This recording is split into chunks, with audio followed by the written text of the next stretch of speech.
Hello, everybody. Welcome back. Thank you for watching. This is the American Doofus Show. Don't be a doofus. I'm your host, Barry Welsh.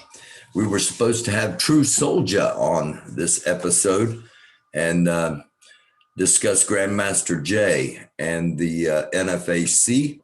However, True Soldier and I have been having trouble connecting on Zoom. So that interview will be coming at a later time. The stimulus was passed by both houses of Congress. I haven't touched on this stimulus package to help Americans get through the coronavirus. It's been going on. It'll be a year very soon that this has happened, and the number of jobs lost, the number of small businesses that have closed and will be closing and are on the verge of closing. The amount of stress and strain it's put on everyone. And the relief we're going to get is in the form of $600. I'm not even going to compare that with what's going on in the rest of the world because, well, quite frankly, the people in Washington, D.C. don't really care a whole lot about us out here. It's about them. Members of Congress make $174,000 a year.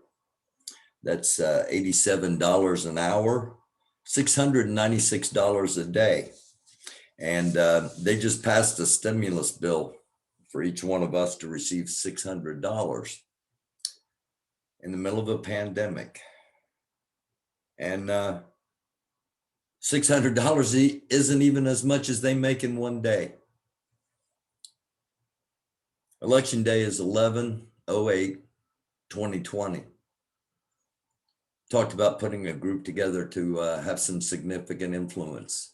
Hopefully with the use of the internet, EAR is going to be a power by 11/08/2022.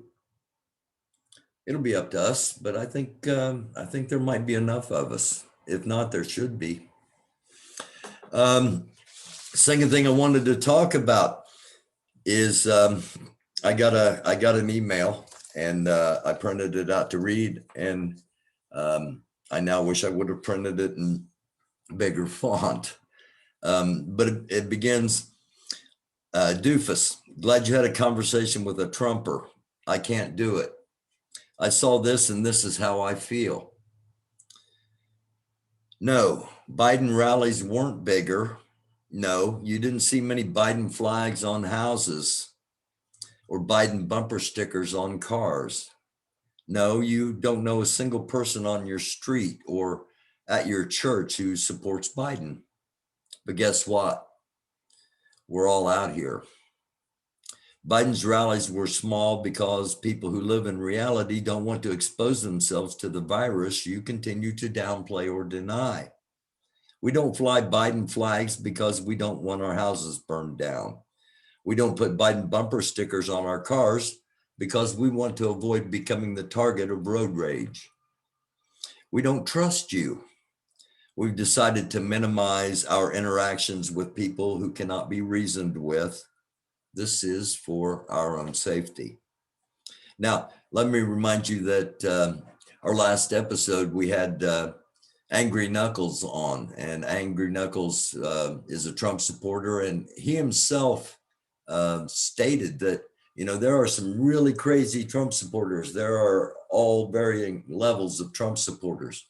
And there are some that have forced people into the position that this person wrote me about. And to be honest with you, I've been in that position. I've lost trust in people. I've decided to minimize interactions with people. I've even talked on here about how we have to minimize the delusion. It goes on.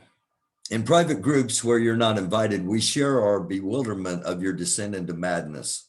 We all have stories about how we've cut ties with you, our family, our former friends, because we don't want your hatred poisoning our social media streams.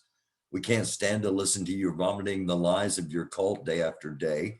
You used to be different. We liked you. But now that we know what was inside your heart all along, we've decided you don't deserve to know about our lives. There are people that feel this way. And that's a big reason for EAR, ending all racism, because not only racism, but ignorance, and ignorance spurs racism. And there's such a great divide. And that's why I'm sharing this email, because this email just exemplifies the divide we have in our country. And we need to face it. The first step in healing is realizing there's a problem. And again, I go back to Angry Knuckles episode, and the fact that there are varying levels of people who support Donald Trump and still support Donald Trump. And it's imperative that we have conversations. And I'm glad Knuckles came on and we talked, and I look forward to talking with him more in the future. We'll skip family reunions even after we get the vaccine. We'll make up some excuse just to be polite. But in reality, we just don't feel like sitting around eating potato salad and making small talk with people who have such monstrous beliefs. To all the brothers and aunts and cousins and dads and neighbors out there who just can't wrap their heads around what this means going forward, know that these scars aren't going away anytime soon. We won't be reaching out. We won't be mending fences. It's not up to us to apologize for the wounds you have gleefully inflicted upon us and our friends. You poured the gasoline, you lit the match, you burned this to the ground. So if we seem different from now on, I guess we are in a way. We've seen your truth laid bare and we're horrified. I hope Trump was worth it. So that email, again, it exemplifies to me the need for healing, and it also exemplifies the fact that we're not even close to the point where we can begin to heal, because the wounds are still so wide. I want to turn just for a second to an article on CNN. It says Joe Biden will be president in 30 days. Until then, the question is how much damage can be done by a vengeful, delusional, soon-to-be ex-president swilling conspiracy theories, whose wild anti-democratic instincts are being encouraged by fringe political opportunists. Donald Trump will retain the awesome power of the presidency until noon on January 20th, and there's never been a time when he has been subject to as few restraining influences or has had a bigger incentive to cause disruption.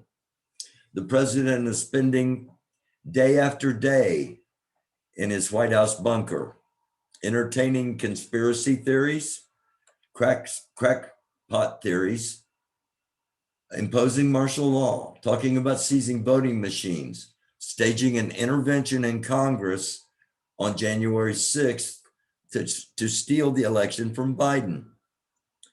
Surrounded by his last dead-end loyalist, Trump is flinging lies and political venom like King Lear in a crumbling Twitter kingdom, alarming some staffers about what he'll do next. On Monday, he huddled with a cabal of Republican lawmakers who plan to challenge the election on baseless claims of fraud at a special session of Congress to ratify the results on January 6th. Trump can further damage the United States in the coming days in two ways: by aggressive design and by his passive neglect of his sworn obligations to lead. Now, this sounds an awful lot like the last days of Adolf Hitler, in a bunker, not believing the truth, what was actually happening, that the Red Army of Russia was just about to totally massacre the city of Berlin as the United States and the Allies were coming in from the other direction. He was still under the impression that they were going to win, which in turn reminds me of the days of the Iraq War, when the communication director was telling everyone that, no, there are, Americans are nowhere near, when our troops had his building literally surrounded at that same very instance. Well, people who have fallen into the Trump trap are believing the things that are being said, just like some were believing Hitler at the very end, just like some were believing Saddam Hussein at the very end. People are believing Trump at the very end. Now, one thing I want to point out about last night's conversation with Angry Knuckles that I didn't point out during the conversation. Knuckles said, I'm not going to be fighting for Trump. I'm going to be fighting for my country. Now, what I didn't point out, and what maybe some Trumpers haven't realized, is you're not fighting for your country, you're fighting with your country. Just something to think about. So that kind of leads us into Oregon and what happened yesterday. I had breaking news on here, and to my knowledge, CNN still hasn't reported it well over 24 hours later. It was making the rounds on social media yesterday, or today rather, but we broke it here yesterday. And some things about what happened in Oregon. We displayed just a very small sampling of the things that went on. There were literally hundreds of people out there, and they were ordered multiple times to disperse, as we've heard in various protests throughout this summer. The difference being the protest in Oregon was predominantly white. The protests we've seen throughout this summer have been predominantly communities of people of color represented in those protests. Not that white people aren't out there in solidarity and as allies, because they are, but there is a difference in what happened in Portland yesterday, or in Salem, Oregon yesterday, and what goes on a daily basis in, say, Louisville, Kentucky. Now, to my knowledge, there were 2 arrests made, despite seeing police being attacked. Despite seeing windows broken, doors forced open. There were 2 arrests. In Louisville, they arrested Black people for sitting on a yard in mass. I believe it was 74 of them. And they arrested every single one of them. And every single one of them got arrested peacefully. And what we saw yesterday, there was no kettling. There was no forcing all these white people out on the court lawn of the state house of the state of Oregon. There was no kettling. There was no pushing them all together so they could all be rounded up and placed on buses and shipped out, as we've seen time and time again. It's because there are different systems. It's because there really is systemic racism, despite the fact that some people don't want to recognize it, and that's okay. I can point to several examples. One pops into my head, speaking of Louisville. 2 Louisville live streamers, one a male, one a female, within 10 feet of each other. And I've documented this and talked about it in past episodes. And one of them literally resisted arrest because he was trying to hit send on his phone. He was pulling his arms away from the police to hit send on his phone, so the Facebook Live would be saved and would go out. Pardon me.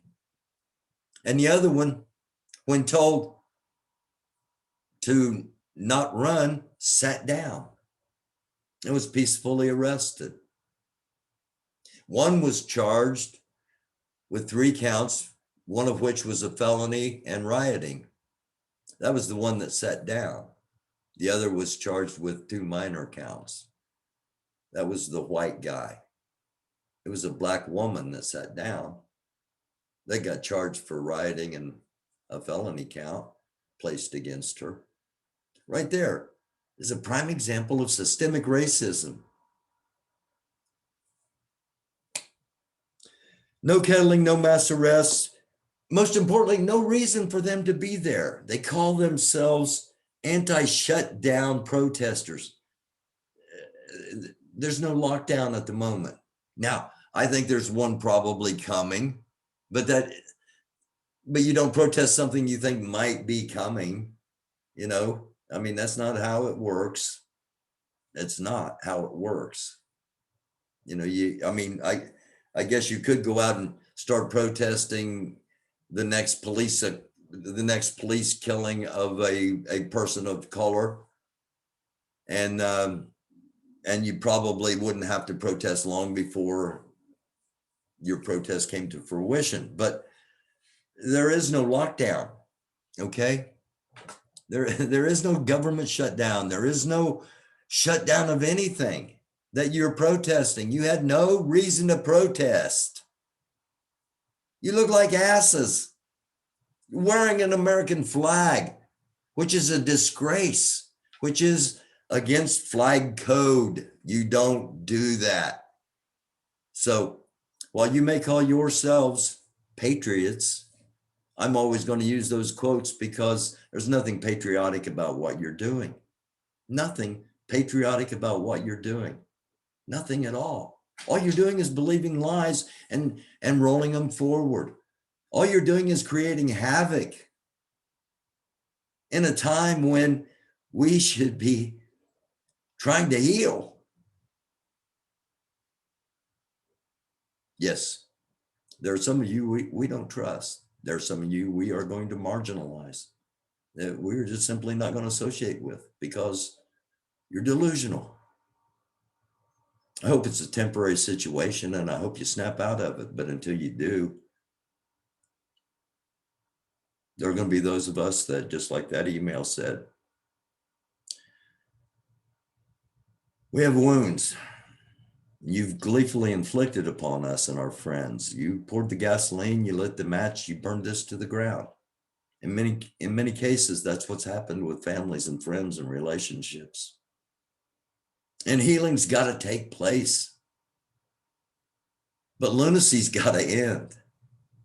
And what happened yesterday in Oregon was lunacy, in my opinion. But that's something for you to think about. I'm going to try to end on one final thing here. Now, I'm going to show a video. This is not news, okay? This was a staged, acted video. Let me make that clear from the very start. It's not news. Okay, so why am I showing it? Because it's a message I support and I want to help share and get out there. And that's what the makers of the video are asking for to happen. So we'll watch this and then I'll close out.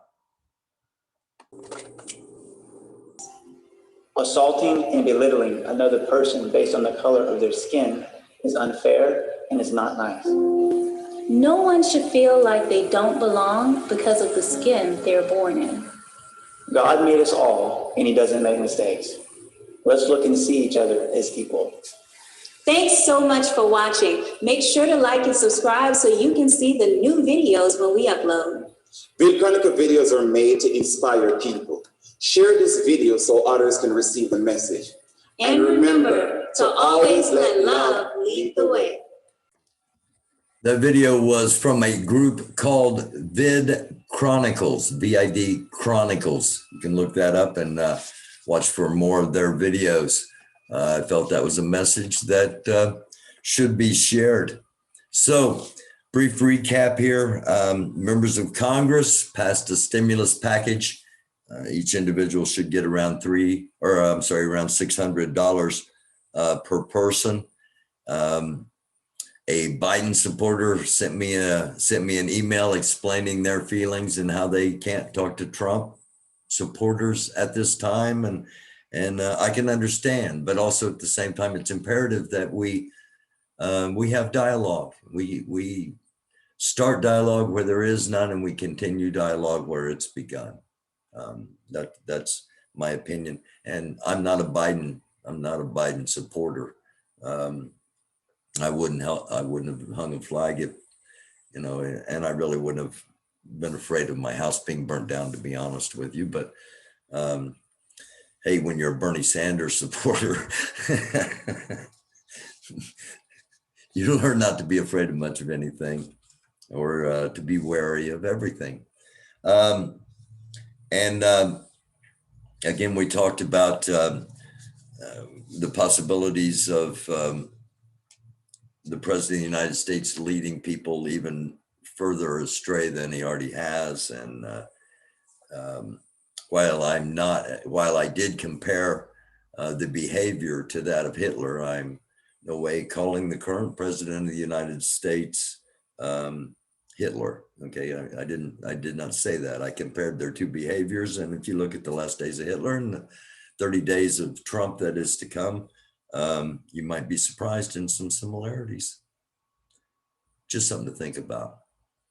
I'll be back real soon with another episode of the American Doofus Show. Again, thank you so much for watching. If this is your first time watching, please consider subscribing, liking, sharing, and of course, always leave a comment down there in the bottom. I appreciate those. And tomorrow is Wednesday, the 23rd of December. I found out 5 o'clock this evening, a call from my doctor that my COVID test was negative. So while that is a relief, it is nonetheless a reminder that I've got to always do everything I can to protect myself and help protect others. And that includes wearing a mask, washing my hands, keeping social distance, and taking vitamin D. I'm gonna try some of this electrolyte water here very soon. Somebody's been talking to me about it, and no, it's not Grandmaster Jay. Speaking of Grandmaster Jay, once again, this episode we were supposed to be joined by True Soldier, and he wanted to talk about Grandmaster Jay and the NFAC, and hopefully we can make that connection and make that interview happen very soon. Tomorrow, Wednesday, will be the eve of Christmas Eve, and I'm going to be live Christmas night at 10 o'clock Eastern Standard Time, 7 o'clock on the West Coast, live Christmas night with questions, concerns, who knows, and maybe even sing a carol or something. It could get Nightmare of Christmas Night-ish. You never know. No, it won't do that at all.